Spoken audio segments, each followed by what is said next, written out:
So dito guys, papakita ko na sa inyo yung pera ko dito sa Maya Gems. Titignan natin kung makaka-shoutout ko ba to o hindi. Meron na ako ditong pending withdrawal na 16 hours na lang para dumating daw sa aking my account. Ito guys, makikita nyo meron na tayong 57.9k coins, then $17,975.41.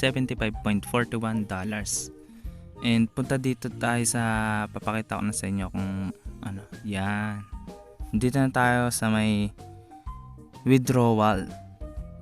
Meron ako ditong 10,909.79 na na-withdraw and na-complete ko na yung task, yung mga ads, napanood ko na. And waiting ko na lang siya ng 16 hours and 11 minutes. Then ibabalita ko na sa inyo guys kung mare-receive ko ba to o hindi. At kung legit ba talaga o hindi itong Maya Gems na laro.